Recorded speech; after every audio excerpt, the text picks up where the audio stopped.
പാലക്കാട് മലമ്പുഴയിൽ കടുവ പശുവിനെ ആക്രമിച്ചു കൊന്നതായി നാട്ടുകാർ. ചേമ്പനയിലാണ് കടുവ ഇറങ്ങിയത്. ചേമ്പന സ്വദേശി സുധർമ്മയുടെ പശുവിനെയാണ് കൊന്നത്. വിവരങ്ങളുമായി സച്ചിൻ വള്ളിക്കാട് ചേരുകയാണ്. സച്ചിൻ, കടുവയുടെ സാന്നിധ്യം എപ്പോഴായിരുന്നു കണ്ടെത്തിയത്? അവിടെ തിരച്ചിൽ ഊർജിതമാക്കിയിട്ടുണ്ടോ? കൂട് സ്ഥാപിച്ചിട്ടുണ്ടോ? എന്തൊക്കെയാണ് മറ്റു വിവരങ്ങൾ?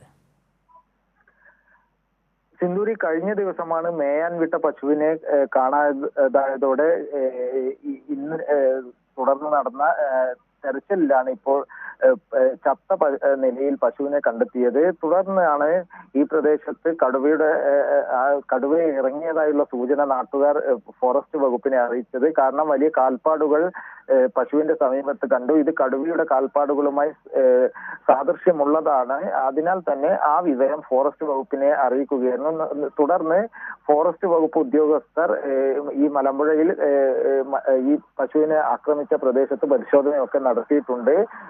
നിലവിൽ കൂടൊന്നും സ്ഥാപിച്ചിട്ടില്ല.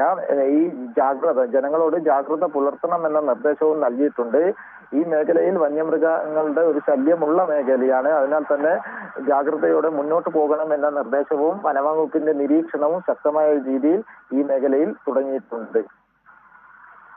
വ്യക്തമാണ് സച്ചിൻ. പാലക്കാട് മലമ്പുഴയിലും കടുവ പശുവിനെ ആക്രമിച്ചു കൊന്നതായി നാട്ടുകാർ. ചേമ്പനയിലാണ് കടുവ ഇറങ്ങിയത്. ചേമ്പന സ്വദേശി സുധർമ്മയുടെ പശുവിനെയാണ് കൊന്നത്. ജനങ്ങൾ ജാഗ്രത പാലിക്കണമെന്ന് വനംവകുപ്പ് അറിയിച്ചിട്ടുണ്ട്. സച്ചിൻ വള്ളിക്കാടാണ് വിശദാംശങ്ങൾ നൽകിയത്.